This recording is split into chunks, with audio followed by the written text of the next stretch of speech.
Ladies and gentlemen, Wrestling Fans International Association is back. That's right, the premier fan club association of the 1970s and 1980s has been revived and is back in business. Join today. It's free at thewfia.org.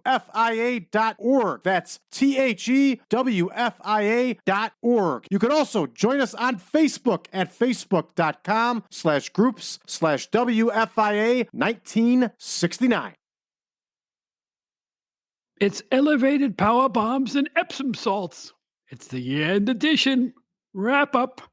It's the outdated wrestling hour.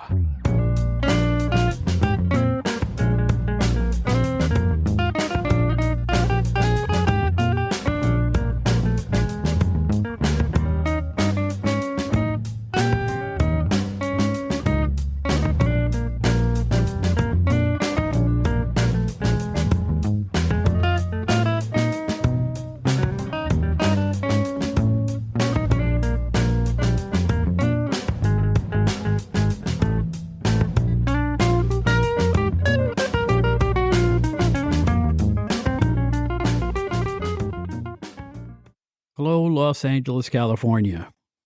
Just naming some of the cities that we see are listening to the show. And hello to everybody else. This is the Outdated Wrestling Hour, our year-end for 2023 edition. My name is Bob Smith.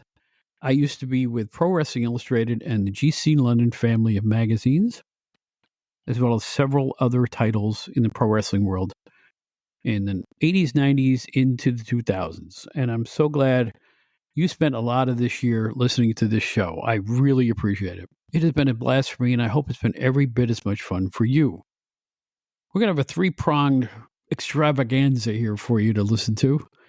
We're going to start the show with a friend of ours who was on shows number 2 and 3, Mr. Jon Pine. He's a longtime film critic and reviewer, working for papers in New York and Florida and other areas, and he's going to take a look and give his thoughts about the Iron Claw, the new Von Erich family biopic, or is it biopic? Or is it biography? That's what we called it in the old days. But in any event, he's going to look at that, and we're going to have some laughs because John is one of my dearest friends, and we'll kibitz, and hopefully you'll find us entertaining when we talk back and forth. I haven't recorded the interview yet, but we're about to do that any second now. The second part of the show is going to be my personal best and worst of 2023 in the wrestling world. Yeah, I still look at wrestling. I can't not look at wrestling. It's what I do. So anyway, I'm going to just offer a few best and worst moments for 2023, and we'll see if you can compare and contrast that to your own. Maybe you'll agree with me, maybe you won't, but in any event, I hope you enjoy that segment. And the third segment, we're going to look back with gratitude at a lot of the shows we have done in 2023. This is the last for 2023, obviously. We start season number 2, as they say in the podcast world, first week of January. We're really looking forward to that. So, enough of my yakking. The new Von Erich film has gotten a lot of people wondering what it's going to be like. We're going to find out from Jon Pine when he reviews the film any second now. But I wanted to get his news and views on the movie. It just debuted a few days ago as we're going to the airwaves here, and I know it's doing moderately well at the box office, and I'm hoping to find out a lot more. So, hey, enough of my yakking. Let's bring on film critic, all-around great guy. Speaking from always sunny Florida, it's the one and only Jon Pine.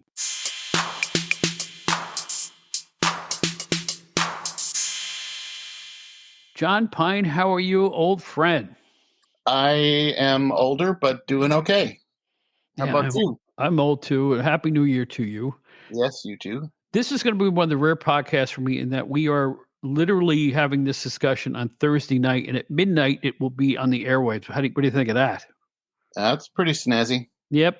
Not bad, huh? I love this stuff. I just do. I'm having a time of my life doing this podcast. Anyway, welcome back. You are on episodes 2 and 3 here, as many of our longtime listeners will remember. And now you have a good reason to be here because you were a reviewer for films for at least 3 newspapers I know of. Do I have that correct? Yeah, 3 newspapers. And then I had my, toward the end of my newsletter that was online here, started doing some art stuff and reviewing films and TV shows and things like that. It's just something, I love to do it. I still do it just because, I come out of a film or I find a really cool show that I just want to talk about it and let everybody know especially if it's unique and interesting and something that, hasn't been tried before. Cause I'm a backer too. So if I see something I like, particularly a show, I want them to get as many viewers as they can so they can keep making it. So there's kind of a selfish reason for doing it, but yeah, so I don't have a blog or any place that I put this. I'll just, share it on social media or, directly with people that I know that might get something out of it. So, right. Well, as I have ballyhooed on social media, we're here to talk about the Iron Claw, the just released film about the tragic Von Erich family. You are not, as we determined the last time you were here, a wrestling fan in the least. But this is the kind of film that supersedes wrestling, I think. Right. Yeah. I that's a very good way to put it. It's designed for both audiences. I think, and I think it's more specifically designed for the audience that really doesn't know wrestling, because when you think about it, this is now going on 40 years ago, 35 years ago. So yeah, it's the audience for this that actually knows the names and followed their careers is, they're in our age group, 50, 60, maybe older. And I think that, if you were to make a film targeted at that audience, I don't think it would succeed. There's not enough people. You got to draw people in. So of course you got, Zac Efron getting in here and Jeremy Allen White. Both of these guys are really, kind of A-listers right now, or climbing the ladder and getting close to A-listers. So, and then all the other performers are fairly established too. So, and we might as well get right into what's the glaring gap in the story, especially for, hardcore wrestling fans, is they left one of the brothers out, which doesn't make a lot of sense to any of us, but the wrestling community is asking the same question too. Right. Particularly, he was a wrestler too. Sure. He was a smallish guy, Chris Von Erich. Right. Didn't grow like the others did, but he still bulked up and got in the ring. I was just last night. I think I was perusing YouTube and I saw him taking on Percy Pringle, who was the evil manager in a Texas match. So it's like how that could be left out, even to the extent where if they didn't want to put that in Kevin's story in the film, at least allude to it in the writing at the end of the film. You know how they kind of did a little writing, says the Von Erichs did this, the Von Erichs did that. Right. Why not just allude to it there? I mean, well, I think that almost would have been worse, because then I think you find, non-wrestling fans would see that and go, what the hell? Why did they leave this guy out? I still don't think we got a satisfactory answer. The director, Sean Durkin, says, it's just too much tragedy for one movie.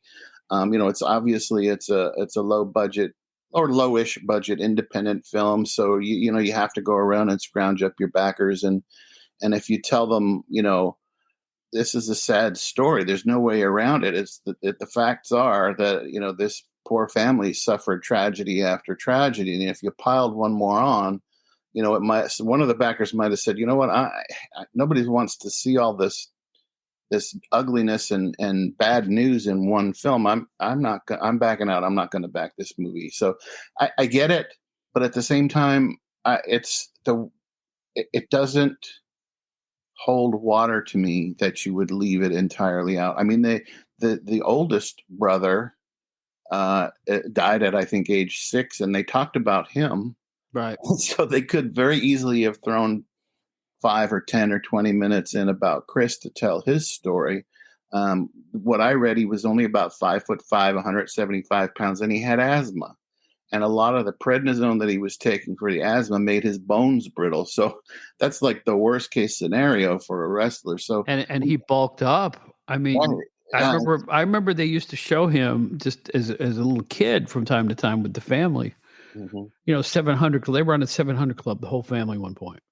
I remember flipping channels and just running into it. They were, doing the religious thing there, and it was like, you couldn't bulk him up too much. He just didn't have that kind of a physique. He just didn't. Right. I mean, you know what? He didn't look half bad in the ring, but by the same token, he could only be limited because of his size. Let's face it. Right. There's not going to be a lot of other wrestlers out there his size. They'd all crush him in the ring. Right. So, All right. So your complaint is the same as a lot of wrestling fans. The fact that Chris isn't alluded to, which I think everybody agrees with that. But however, let's get to the film.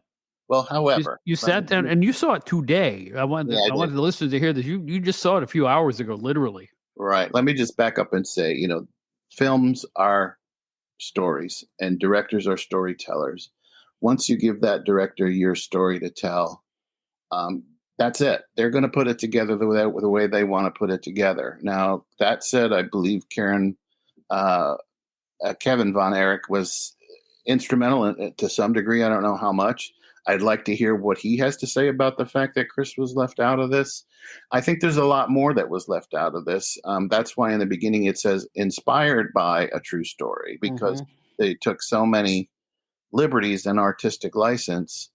And there's characters in there that don't exist in real life. There's characters, as we know, that do exist that weren't in the story. So, but really what it is, if you look at it, I thought it was beautifully filmed. First of all, beautifully acted. I'm a writer. You're a writer. There are things that I would have done differently as a writer. But what we see in the core is this family of brothers that loved each other despite growing up in a dysfunctional family. That family was dysfunctional. And I think that's something everybody can probably relate to, even if their own family isn't dysfunctional. They know someone whose is, a cousin or a friend or something down the street. So, and I don't think that the father was a monster or the parents were monsters. I think they had a different frame of existence from times gone by. I think the father was definitely, anxious to see that belt in his house, and he was going to hang that on his sons. And there's a lot of fathers out there who are like that. Yeah, but see, there's something that I don't agree with the film's stance on. Mm-hmm. Champions are made by promoters. Right. Because everything is predetermined. Right. A promoter will say, or a group of promoters back in that day would say, we're going to make Kerry Von Erich the world champion. Right. For however long it lasts or whatever. And then the NWA used to have a bunch of different territories, and they would all vote on who they wanted to make a champion in those days.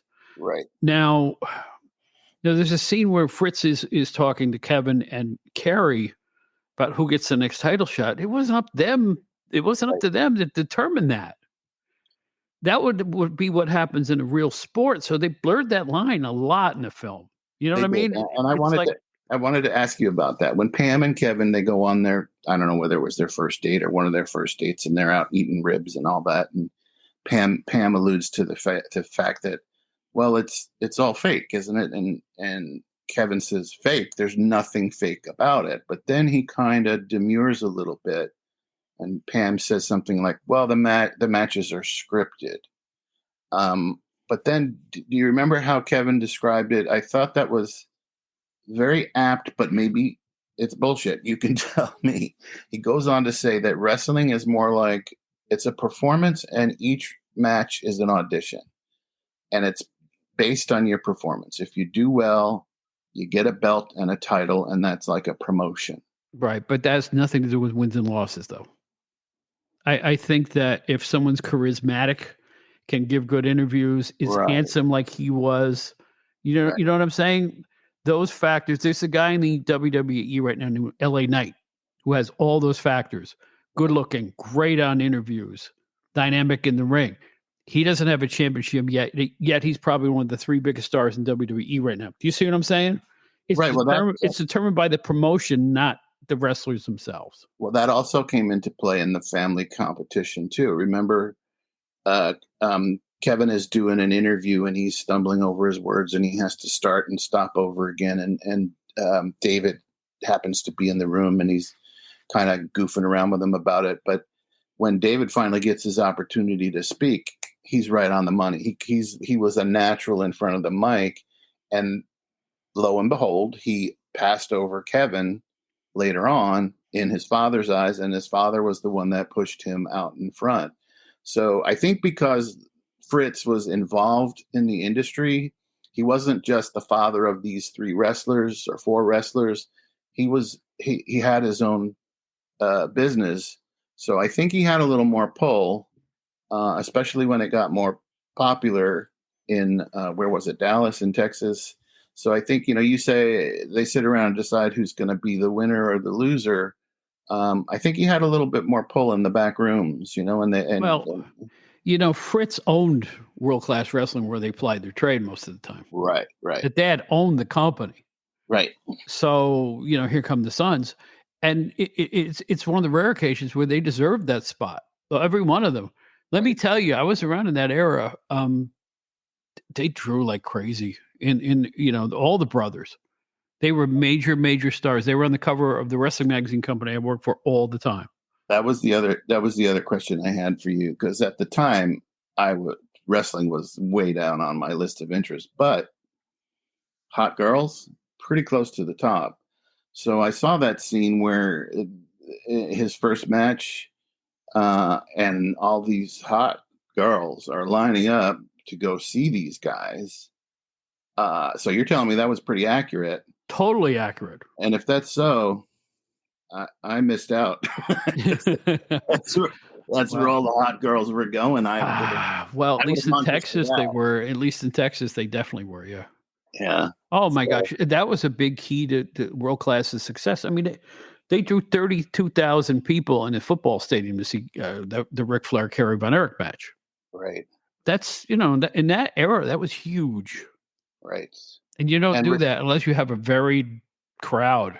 Right. And Ric Flair, of course, he brought a lot of attention to all of that just because of his flamboyance and his bombastic attitude and stuff. So it is a performance. In and outside of the ring, it's a performance. And yes, who rises to the top depends very much on how you perform inside and outside the ring. Well, it's how you perform and how many tickets you can sell. Exactly. And that is the number one factor. People can talk about this or that. It's how many tickets you can sell. The Hulk Hogan factor. Mm-hmm. It's like Hogan sold magazines. He sold tickets to Madison Square Garden. He sold everything. He sold ice cream bars. It was like he had that X factor that spoke to kids particularly. Right. So, Golden Goose. The Von Erich kids were messed up. I mean, they just were. I mean, they were messed up. The mother was all God will take care of it, and father was, the iron fist, not to mention an iron claw. But there are a few things about the film from the wrestling fans' point of view I want to talk about. First of all, people are complaining about the Ric Flair character, the actor who did the interview. He's nothing like Flair. Well, hold on a second. That's right. Nobody's like Ric Flair. Right. No actor could mimic Ric Flair. He is his own singular personality. I've never seen anybody else like him. Right. So the fellow, his hair is too gold, and it was, he doesn't sound like him. But and Harley Race doesn't look like Harley. You can't put in a bunch of stunt doubles. It's like this is they did the best with what they had. Actually, I think the wrestling and the wrestlers were all fantastic. I thought there were two. That was another question I had for you too. Is the choreography of the wrestling matches themselves? They look fairly realistic to me, and like they put a lot of work into it. Not to mention the bulking up that Zac Efron did, and also Jeremy Allen White. They're both kind of big guys to begin with, but they added an extra level to it before this film. And in fact, I think the real Kevin, said that Zac maybe went a little too far because Kevin himself was never quite that bulked up. Kevin was more muscle and sinew rather than bulk like that. You're right. In fact, a lot of people are saying that Efron looked more like Kerry in real life. And other people are complaining that the other actor who you just mentioned, who played Kerry Von Erich, was too short. Right. Because Kerry was tall. Okay. I did meet up with Kevin, or excuse me, I screw him up. I did meet Carey several times and spend some time with him, and he was a big guy. I'd say 6'4", 6'5". Wow.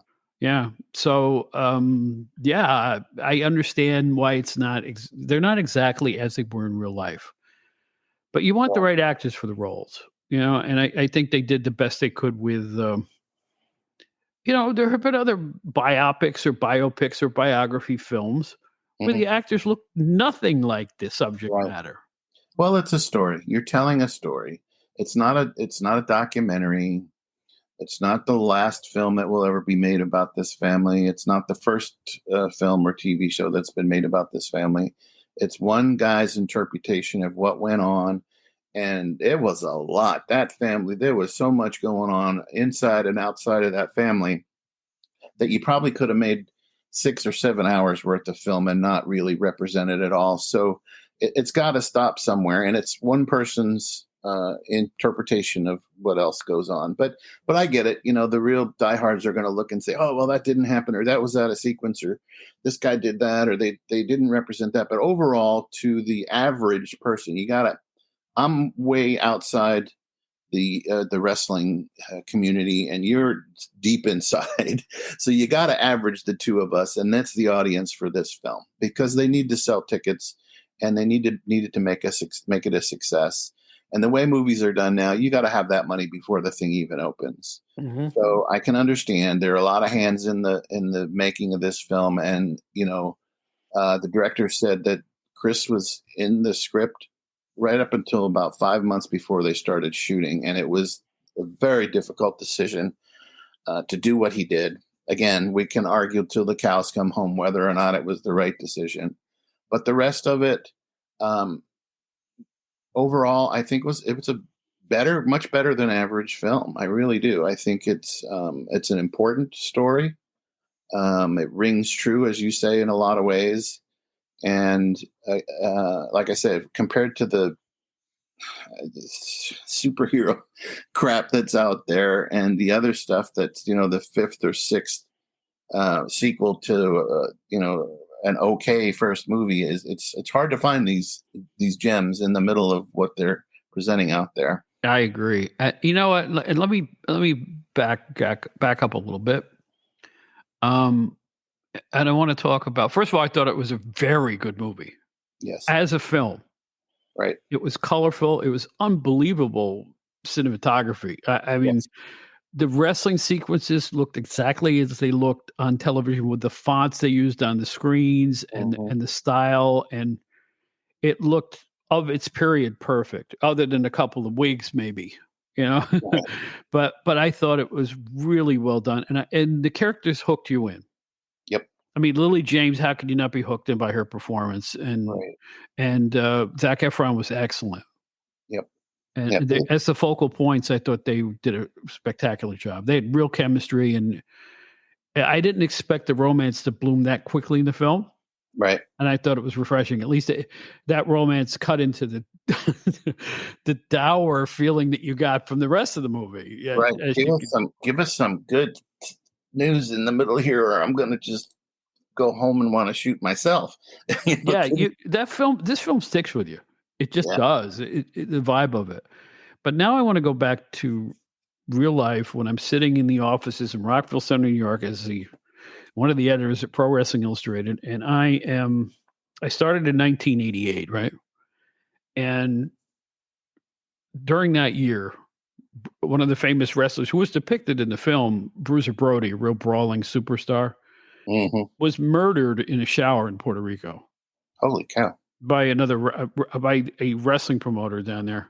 That sounds, even for a non-wrestling fan, that sounds familiar enough. That must have been huge news. I'm sure I remembered it in the recesses of my mind at some point. But anyway, the guy who stabbed Brody was named Jose Gonzalez, but he was acquitted and ruled that Gonzalez killed Brody in self-defense. What can I say? Yeah. But the whole thing was so ugly, super ugly, that I'm sitting at my desk, and the thought running through my mind is, do I want to cover this stuff? This isn't what I got into this, When these things happen, we all turned back into news reporters back then. Right. and had to dig and get the facts on all these things. And then, in 87 is when Mike Von Erich committed suicide. It was before I was with the magazines. But then comes Chris Von Erich, right? Mm-hmm. And in 93, I'm still with the magazines, and Carrie's there. And I remember spinning around to Craig Peters or Andy Rodriguez, whoever was behind me, and going, why am I doing this? Mm. What kind of business is this? Mm. It's also, and the fact that, and here's something that nobody's alluding to. All these brothers chose suicide as a way out. What Right. mental stress were these kids put under their whole lives to think that that was the only way out, the only way to solve their problems? Right. Well, I got a little bit of a feeling for that as I was doing some research. Now, Carrie was probably the most prolific of all the brothers, wouldn't you say? Yeah, I think that, well, David was going to be the biggest star, but he died. Right. But Carrie was the best looking, I think the most handsome to the girls of the remaining brothers. And yes, he became a big star and went to the WWE. Oh, but speaking of that, WWF, who he wrestled the entire time there with a prosthetic boot. That's the other thing I was going to ask you. Put on your news reporter hat. It's kind of alluded to in some of the things that I read that he tried to keep that a secret. He did keep it a secret. So he it did wasn't a great job keeping that a secret. So it wasn't commonly known. No. If you look That's at pictures, that's amazing. well, you know what? I would have played that up in the era. Look what Carrie's come back from. Everybody knew about the motorcycle accident. Right. Also, I read. I never had understood that. I never understood it. He would have been a bigger star if people had known. Right. I read somewhere that Kevin said he lost his foot because it didn't come off right after the accident. They tried to put it back together, and Carrie was just anxious to get back into the ring or get back into normal life, and he started to stand on it too soon. And whatever injuries he did in that attempt caused it to.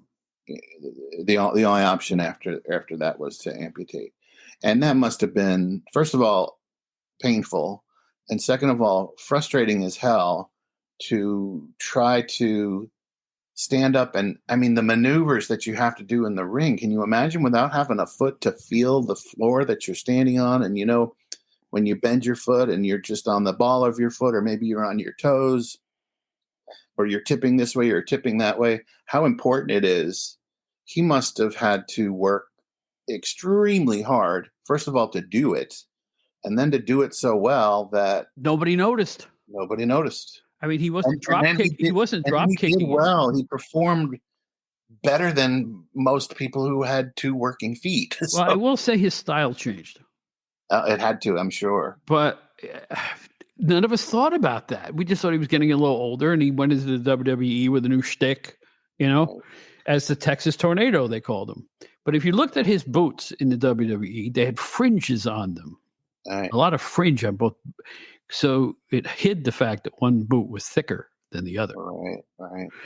Also, during that time period, I'm at the office, and one of our photographers sends us a still photo taken off a video. And this is after, I believe, Carrie was in the WWF.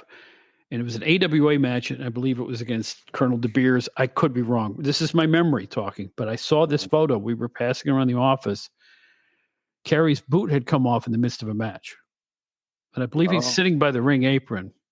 And I'm looking, and I'm saying, it looks like there's hardly anything below his knee. Mm. Well, we were right. Wow. That wasn't an optical illusion. Mm. So they hid this so well. Yeah, the film glosses over a lot of his. We see that he's obviously in pain, but also psychological pain. I think he was just, that incident just put him over the edge. And I also read that he became addicted to pain pills because of the foot thing. He also we don't see in the film that he had a wife and two daughters. And that very soon before he took his life, he was divorced. And so he felt, I think, that, it was just time for, I don't know what. His life was coming, his life was coming to a screeching halt one way or the other. And he kept saying, apparently, to several people that he wanted to join his brothers, the brothers that had gone on before him. And if you notice that scene in the end, which I thought was pretty cool and beautiful, where he's rowing the boat out to his brothers that had died. I didn't care for that. You didn't like that, huh? I thought it was overkill. Yeah, possibly, I guess. But I just thought it was schmaltz in a film that didn't have a lot of schmaltz. True. I guess we could have lived without it. So I'm sitting in Rockville Center, 1993 or whatever it is. I'm thinking, what is? I'm thinking Carrie, and I had no idea of his problems. Like I say, I had met him not too long before that. But then the more we learn, and a lot of it is kind of revealed in this movie. And like you say, I think it's an important story. It's a cautionary tale, right? But it also goes to the parental. It all seeps back to the parental relationship with those sons, right? And yes, I think yes sir, no sir. It's almost like being in a military family, right? And I think the father turned his back on a lot of the problems too, because remember, there's a brief scene where. One of the brothers, I forget who it is, is it Kevin injects himself with steroids, and then when the dad comes in to kind of talk to the three of them in the locker room, the syringe and the vial are still on the bench there. So it was like not like he didn't know. Yeah, and maybe he even encouraged it because he was so bent on somebody winning that belt and bringing that belt. Don't forget, he was a promoter. Right. And still a celebrity in world-class wrestling. In fact, in one match, he faked a heart attack. Wow. He would, he was, and when they started dropping like flies, they brought in a Von Erich cousin named Lance Von Erich, which really hurt them because the fans said, hey, I know that guy. He's not a Von Erich. Right. So the desperation was setting in. Well, I mentioned the drugs and because you and I watched The Wrestler with what's his name so many years ago, and you felt Mickey similarly that it was a very accurate depiction of a certain kind of too accurate. Oh man. Yeah.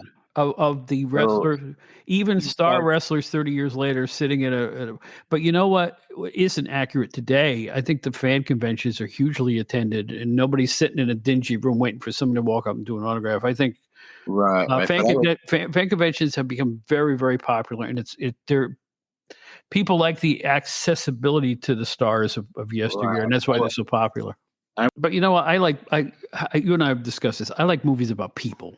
This movie's about people, right? And like I said, after I saw it, it stuck with me all day and into the next week. I was like.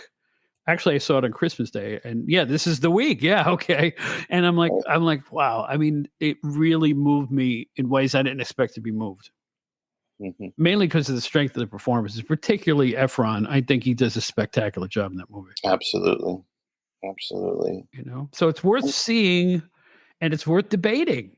This is what makes it fun for the wrestling community. In that. All over the internet, there's people complaining about this, complaining about that, loving it, but saying it's not accurate. And there are a lot of inaccuracies, like the timing of the motorcycle accident was not right after he won the NWA World title from Flair. There's a long time in between. Same day. Yeah, no, it made it look like that evening. I know, but again, they took some liberties, like all biographies do, and. But overall, as a cinematic experience, it looks great. The performances, I think Efron may be flirting with an Oscar nomination. I could be wrong, but he certainly would deserve one. Yeah. So, you know what? So would Dad, too. Horst, you know the actor's name? Yeah, Holt McCallany. What a great performance. Oh, yeah. Right, he never was out of character. He was in character the whole time. It was just... You knew that guy. 5 minutes after he was on screen, you knew that guy. Mm-hmm. I've known people like him. Known a lot of people like him. So he was that guy. So whether or not he fits the actual person, whatever character he was playing there, he was right on the money and in character the whole time. You could feel his his desire to win at all costs. That's what it was all about.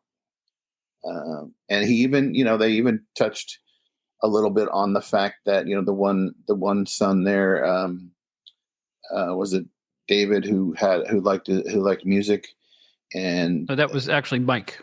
Michael liked that. Michael, that's right. He liked the music, but he couldn't tell his parents that he was in a rock and roll band because that was not acceptable. But even his other music, they kept pushing him into wrestling.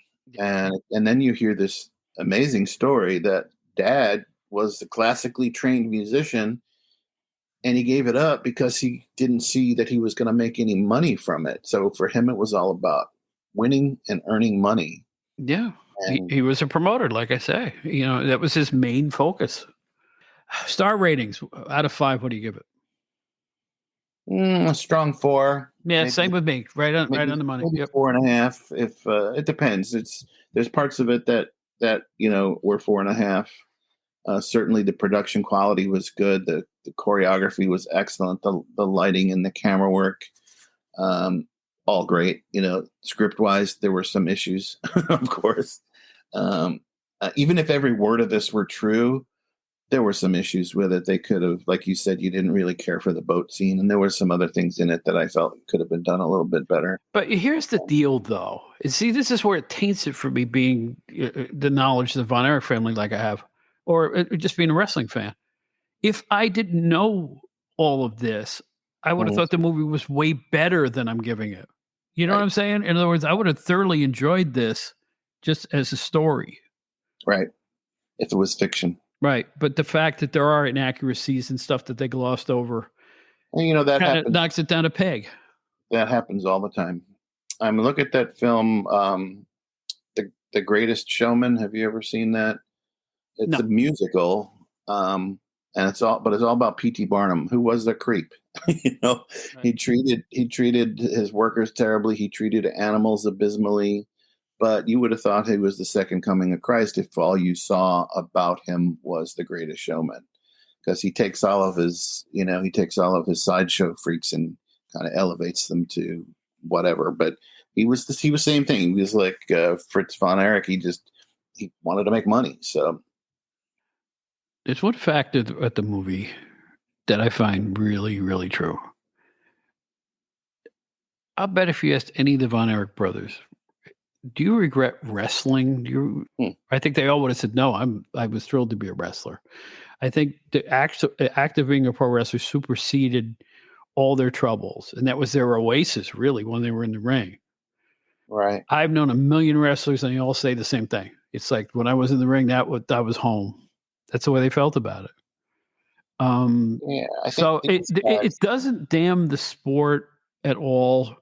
I don't think the sport deserves any criticism. It was just the way that Fritz handled the situation. Right. But I honestly think that if Kevin Von Erich does not look back in bitterness about professional wrestling, not at all. No, I wouldn't think so. But you remember that one? I think it was at the same date with Pam, the first date. She asks him, "What do you like to do?" Or maybe it was another date. And he just said he just likes to be with his brothers. It wasn't like the power of the thrill and the rush of the roar of the crowd. Or I just like to do it, to be with my brothers. It was that was like paramount. Even though they enjoyed being athletes and being in the field that their dad was in and all of that. It was the fact that they could do it together that made it so important to him. Right. And I think that's what the whole film is about, really. It's about a brother relationship. It's a love story about brothers, if you want to put it they were a historic wrestling team. If you strip away, just look at it from a wrestling perspective, in that there were 4 of them that were all stars. Mm-hmm. And that doesn't happen a whole lot. In fact, I can't think of another time where 4. I mean, there were other families that had several members, but I think you have to look back at the Von Erichs in terms of popularity, drawing power, stardom, is maybe the top wrestling family of all time. I really can't put anybody above them, despite all this. Right. Now, what about in at the time? the curse?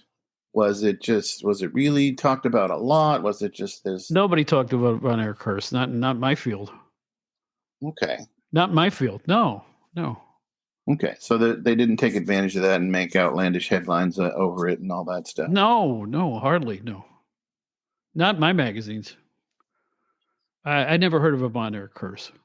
Well, what's interesting is that Fritz took the name from his mother, did he say? Or maybe it was his paternal mother's, his father's mother's original last name, because he was a Hitler character. He was a Nazi character, and he felt that name was more appropriate.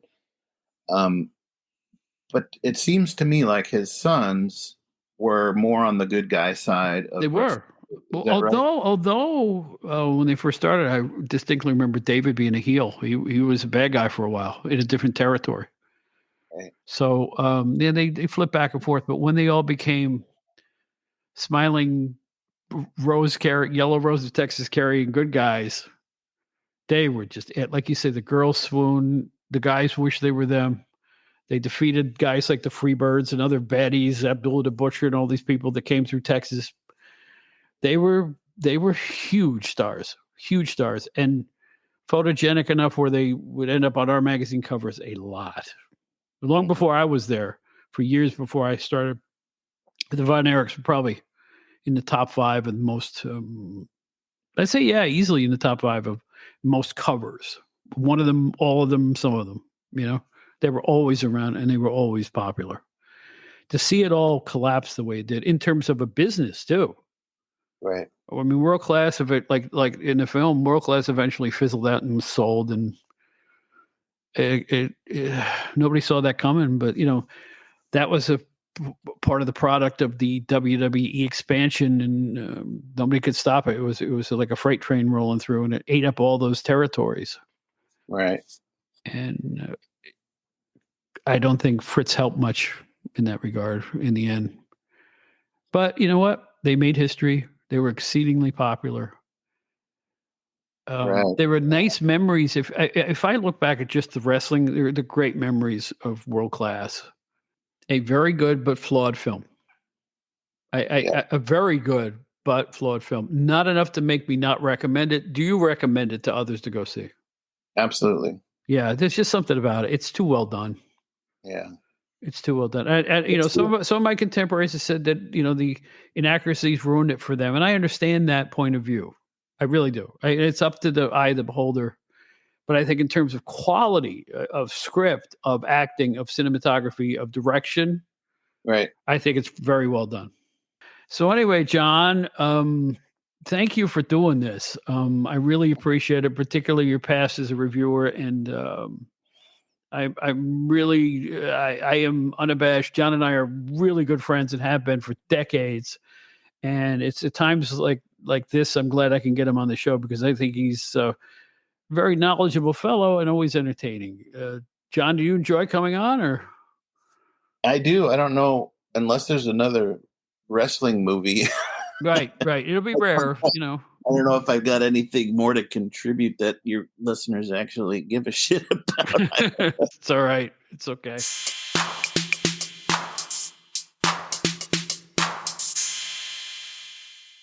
But wait, there's more. Continuing with the theme of the Iron Claw, we have a review from Craig Peters, the former editor-in-chief at PWI.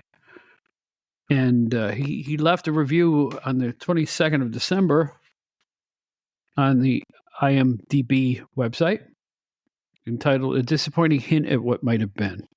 Craig has given me permission to read this, so now I will do a feeble attempt at reading his review. By the way, if you want to look for it on the IMDb website, just look for C.P. Barnum, he's a regular contributor there. Anyway, here we go. In the words of Craig Peters, I spent 15 years around the pro wrestling business from 1981 till 1996 and spent my share of time around world-class wrestling. For decades, I've imagined a movie about the Von Erichs that could live up to their legend and their tragedies. I had high hopes for the Iron Claw, but I left the theater disappointed. I wanted a home run. It's not a swing and a miss, More like a foul tip into the stands. I wanted to love this movie, but I just can't. It doesn't know whether it's telling Kevin's story or the family story. It ignores one of the Von Erich brothers entirely, Chris, who also committed suicide. In a movie about brothers and tragedy, how can you leave out a brother and a tragedy? The Texas Stadium event at which Kerry won the NWA World title from Ric Flair in memory of David, I was there, was an incredibly emotional day. Fans were openly weeping when Kerry won the belt. It was a cornerstone of their in-ring legend, like Live Aid was a cornerstone of Freddie Mercury's career, but it's practically glossed over here. I also found the pacing disturbing. It was slow-moving, spending too much time on situations that didn't help the audience get invested in the characters as much as it could have. There was no dynamic range. A tone is established early, then maintained for 2 hours. The emotional roller coaster of their lives seems reduced to emotional cruise control. Wrestling fans will probably be disturbed that David is pretty much the only Von Erich brother who looks like the actual Von Erich. Kerry looks like Marty Jannetty. Kevin looks like Pete Rose. Ric Flair's interview elicited groans of disgust from the wrestling fans in the theater, though Harley Race and the Freebirds seem to be pretty on point. The actual wrestling action itself is quite well done, and Holt McElhenney is a terrific Fritz Von Erich. There are occasional hints of the excellent film that might have been. The best example, Kerry meeting his brothers in the afterlife, one of the few scenes that succeeded in carrying real emotional impact. Given the family story, few should have been many in that previous sentence. Knowing the real story as well as I do, I saw missed opportunities all over the screen. All that said, I have yet to speak with anyone who has seen the Iron Claw who knows nothing of the story of the Von Erichs and little about pro wrestling. Those were the words of Craig Peters. His review of the Iron Claw on IMDb. Thank you, Craig. Job well done, as always.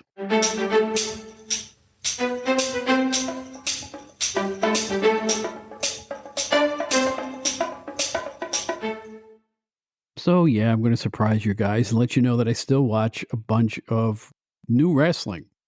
I can't criticize it unless I look at it. So anyway, I'm going to now talk about my best and worst of 2023.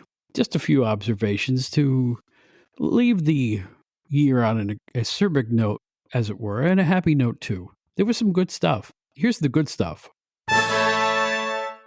Okay, the 2023 Wrestler of the Year from the Outdated Wrestling Hour. Ladies and gentlemen, LA Knight of the WWE. He's so old school, he's new school. I am proud to say that I was one of the first people in public to come out and say, this guy's got it. And then right after I said it, the responses got bigger, the matches got better, and now, as we speak, he's probably one of the top contenders for the World Championship. Yes, he's like a mix of a lot of old school fellows, but I will say this. He's a good wrestler, a handsome man. He's really got it all. Tremendous on the stick. What's not to like about LA Knight? I'm so glad to see him get the due that he so justly deserves. I know he's worked hard for it. His matches are really good. I'm anxious to see what 2024 has in store for the former Eli Drake in the NWA, now known as LA Knight. And I understand he just got married. Congratulations to him and his new bride. Really cool stuff all the way in 2023. A nice addition to the World Wrestling Entertainment Company. The match of the year. This one stuck with me, and nothing I've seen has topped it since WrestleMania 39. Rhea Ripley versus Charlotte Flair for the, at that point, SmackDown's women's title. Just tremendous.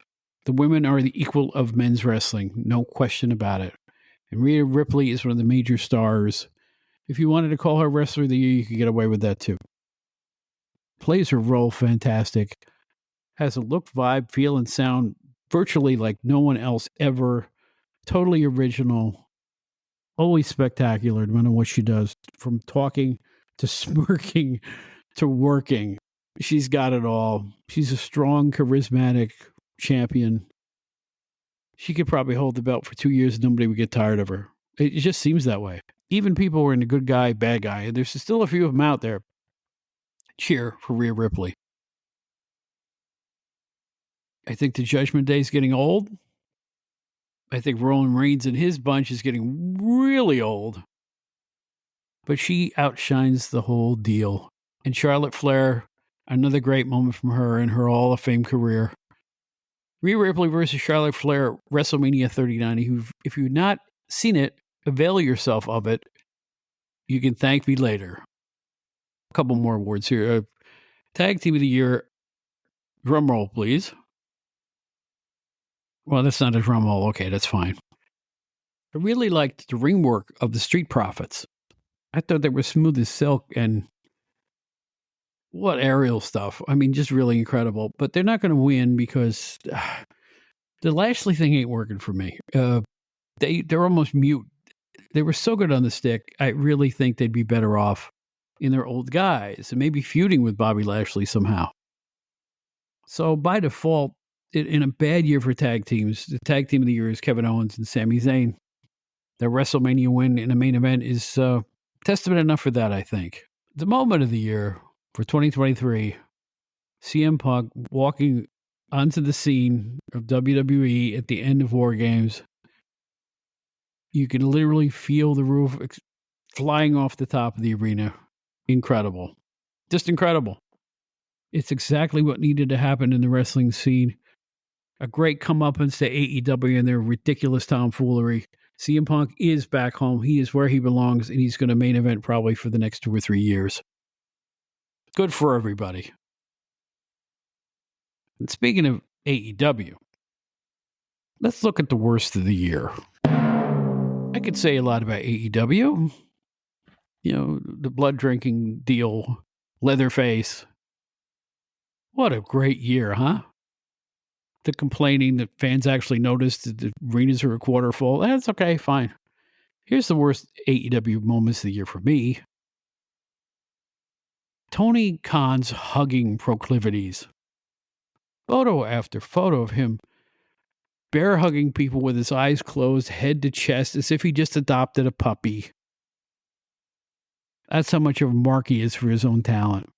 That's not an executive. When Triple H, say, greets somebody, he gives you a manly handshake and says a few kind words. What's going on in AEW? What is happening? How can you defend the year they had? And how can you defend the worst pay-per-view of the year? Sam Hain, Sam Hill, Sammy Davis Jr., I forget what it was called, from the NWA or what's left of it. What a fall from 2019 till now. Unbelievable. All because, and they allegedly blew it on TV deal with the CW over the Father James Mitchell mock cocaine angle, which didn't even mean anything. First of all, what are you trying to do getting James Mitchell over? It's been 20 years. 20 years, and he hasn't gotten over. You're going to make him a lead heel or something? And how did that make him a lead heel? But it's just insanity. According to reports, they were going to put NWA on television on the CW network. And now it's on, of all things, an app, the CW app. I don't have the CW app. Do you have the CW app? Wow. Really big time, guys. Really big time. Billy Corgan, what are you thinking? What are you doing? Hideous. Hideous. I'm going to leave my worst list there because, you know, it's just everybody in the world rooted for AEW to become a solid number 2 to WWE. Now it's number 3 in a 2-team race. Sad. It could be different. Hire a booker, Tony Khan. Please count the beans. Enjoy the shows. Hang out backstage if you want. But you're the Jeff Wilpon of wrestling. Jeff Wilpon was the owner's son of the Mets for many years, and he was in the clubhouse all the time. Why?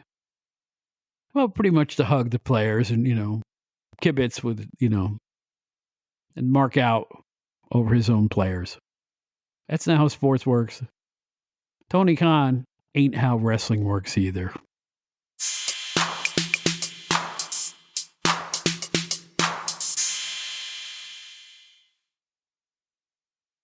So now I'm going to try to compose myself, and we're going to take a look back at 2023 on this show, which started in January, about the middle of the month. As they say, I got the wild hair up my butt, and I was bound and determined not only to do my own podcast, but do a good podcast. I think the only way I can quantify it is to say that if you look at my list of guests, I did it. And we're going to keep doing it as long as it's not unseemly, as long as I have the energy to do this, as long as my memory stays good, as long as you keep listening. That's the main thing. And I really appreciate every single person who's ever tuned into even a single show. I mean, you're the people that really make it work, you listeners out there. But I want to just take a moment to thank the following people. Jon Pine, who I worked with way back in the, I guess, the mid-'80s, early 80s. And we've remained good friends all our lives since then. And it's been a blessing for me. And you will never meet a finer human being than Jon Pine, who now resides in Florida. And I think the best is yet to come for John. I want to thank Mike Leotis and Scotty Richardson of Wrestler Weekly, the internet sensation that you really need to check out if you haven't checked them out. Just a great nostalgia source. Wonderful guys. It was great to finally meet Scotty, who has a new book coming out soon, hopefully. And Mike is just a fountain of information and a real wrestling expert, both of them. My first real high water mark in terms of my own fandom of wrestling was to having former Detroit ring announcer and commentator, later to move on to Dick the Bruiser Bedlam, Terry Sullivan was on our show. And at that point, I'm thinking, wow, I got Terry Sullivan to come on this podcast. And I still feel that way. Terry is an unbelievable historian. Great information on that show about the Sheik and about Dick the Bruiser and the WWA and young Scott Steiner and a bunch of other stuff. You really need to hear that one. And by the way, if you go to outdatedwrestlinghour.buzzsprout.com, you can binge and find all these shows.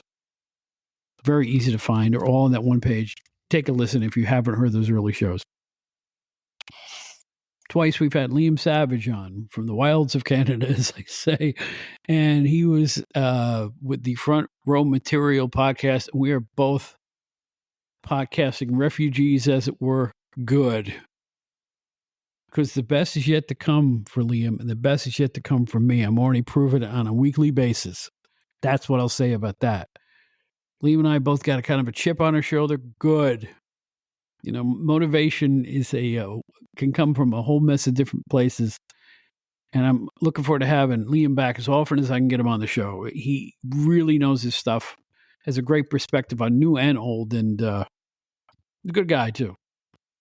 3 times we've said hello to Craig Peters. Can you believe that? From PWI, managing editor and editor-in-chief. And we actually got together in October, had a wonderful time. And another thing that's been great about this show for me, it's opening up doors for people who I haven't seen in a long time or not enough, like Bill Apter, who's been on the show twice.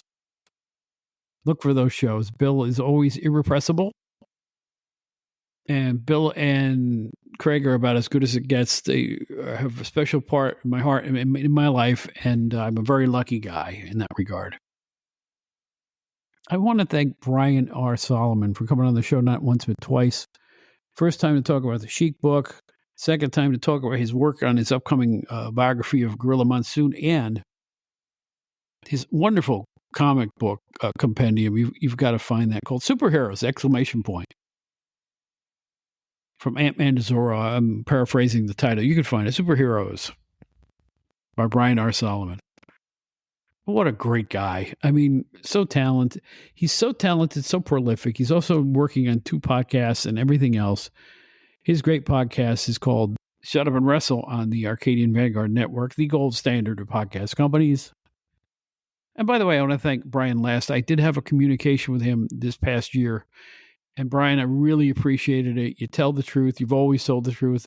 And you're always right. So thanks, Brian. I appreciate it. A couple of shows with Javier Oist from Pro Wrestling Stories. What a great guy. Writes tremendous articles on the web that you can read for free at prowrestlingstories.com.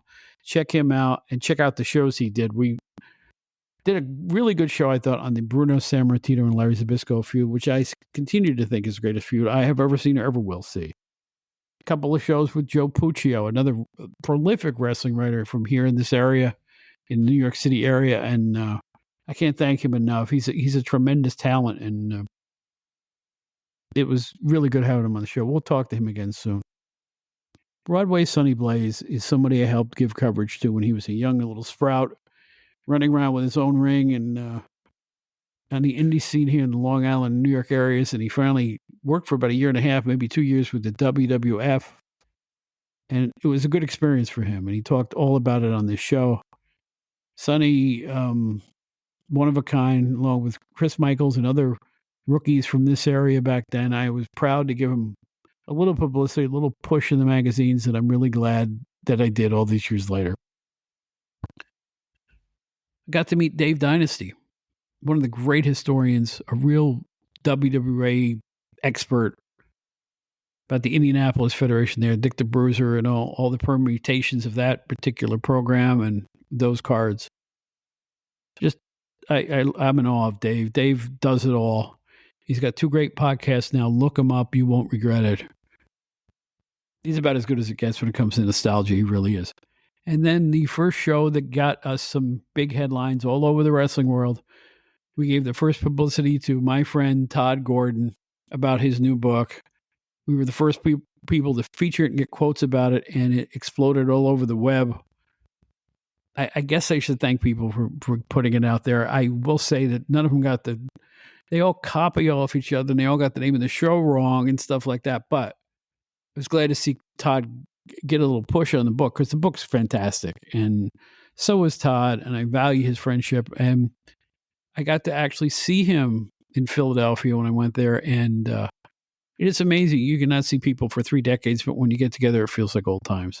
That's what it's like with Bill Apter and Todd Gordon this year. It's a real thrill for me.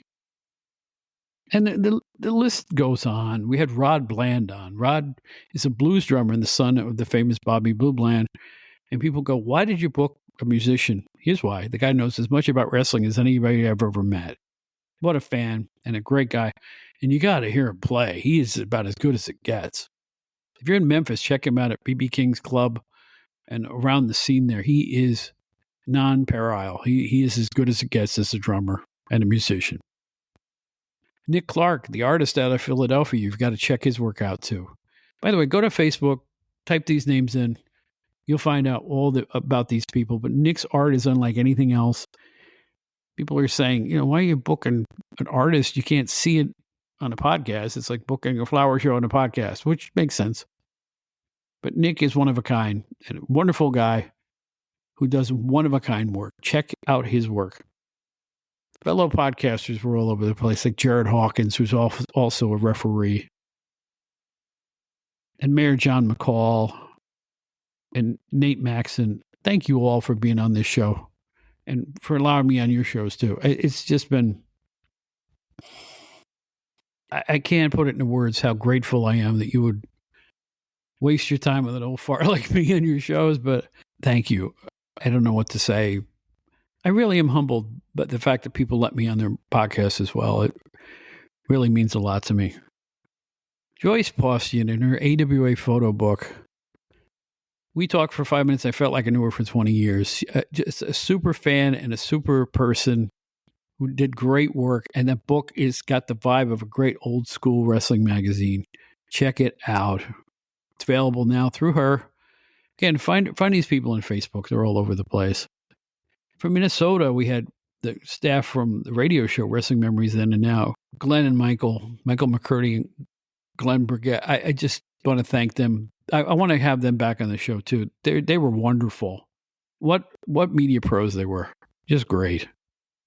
And as the weeks went by, it just kept rocking and rolling here. We had Dan Sebastiano and Benny Scala from Dan and Benny in the Ring, and I feel like I've known those guys 15 years. It's just a nice connection we have. Again, I was on their show. They were on mine. What fun that was. And we got a great reaction to that show. So Dan and Benny, hats off to you guys, man. You really helped me out on that one. I really appreciate it. As was Steve Gennarelli from Stick to Wrestling with John McAdam, another Arcadian Vanguard, excellent show, excellent podcast. Check it out every week.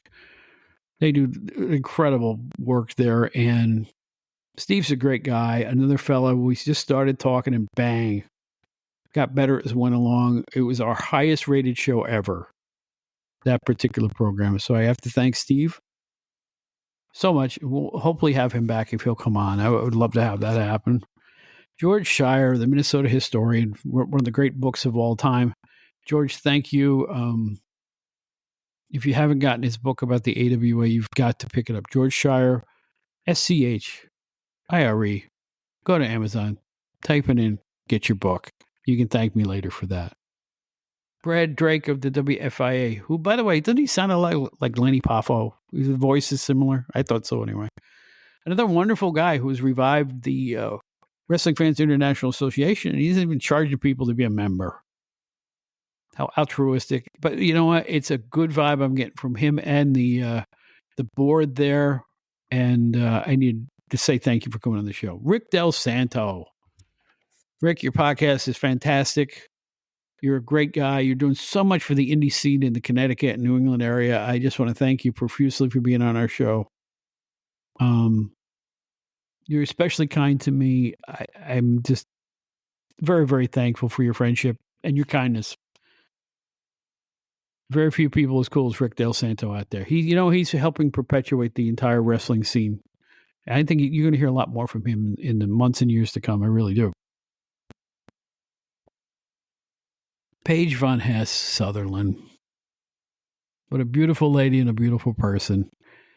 Notice she calls herself Paige Von Hess Sutherland. That wasn't Kurt Von Hess's real name, but she still proudly uses it as part of her name when she goes in the media. And I will always thank her profusely for being part of that show. Her dad, Kurt Von Hess, was one of the first villains I ever saw, and it meant a lot to me to have her on this show. I hope she can come back. Maybe we can talk about something happier or something different in the future, but she's one of a kind, and the fact that she's keeping her dad's name alive, it's a wonderful thing. Wonderful person. I don't know what else to say. That one got me a little choked up when I was doing it because it's like those were the wrestlers I first saw, and they brought me to the dance. So I felt indebted. And I wanted to let her know that. Tyler Peters, our previous show, I really think he's got a really good future as a commentator. I just get a vibe from him. When I heard his podcast, I said, there's something going on here. So I'm happy to give him a little national publicity and check out his scene if you can. And Carrie Silken. Thanks, Carrie. Ring of Honor owner. Impresario, I guess. Funny guy, great guy. I have yet to hear a person say a bad word about Carrie Silken.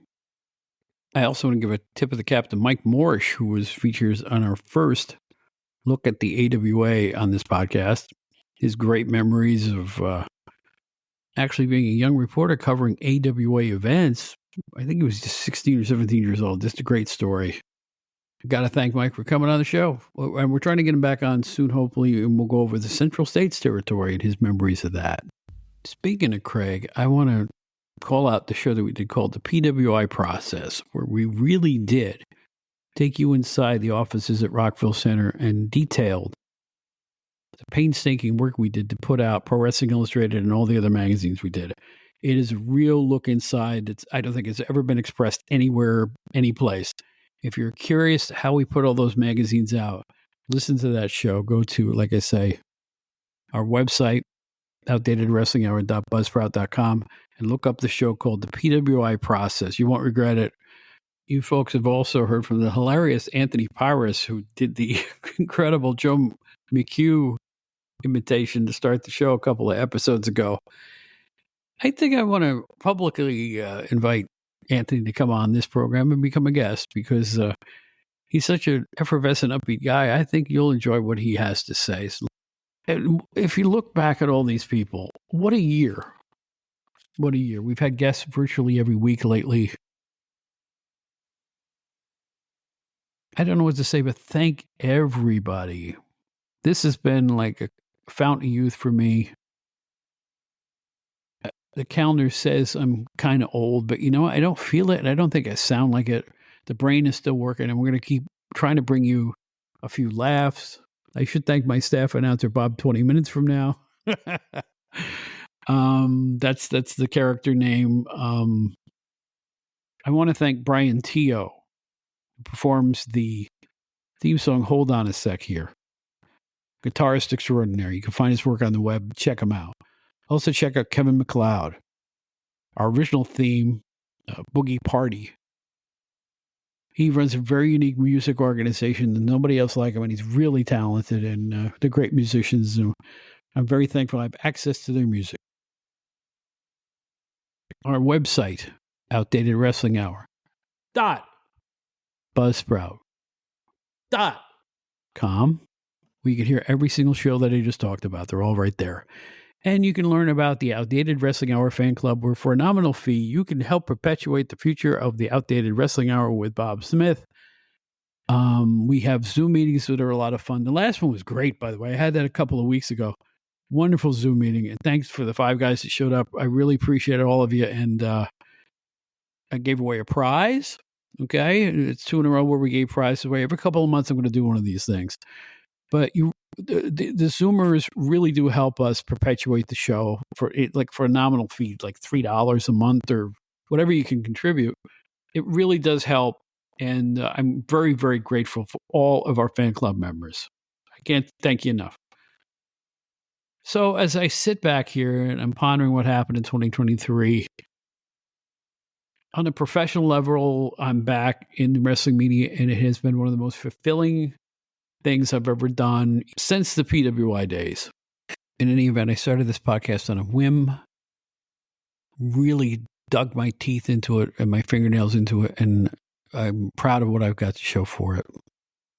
I think it's a quality program, and I hope you agree. So we hope to bring you another quality program next week and every week. Thank you for 2023. Happy New Year. Peace to you. Peace to everybody in your life. Take care of each other.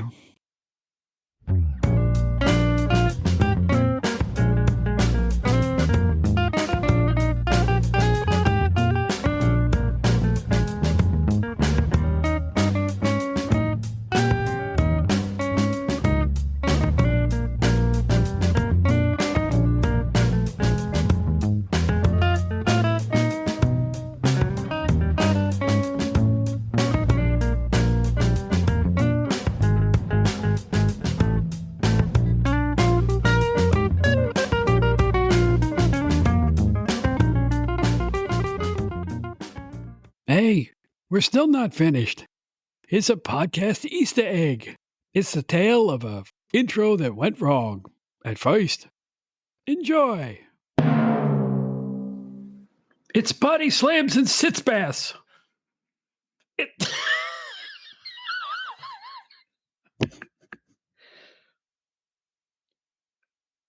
the Outdated Wrestling Hour.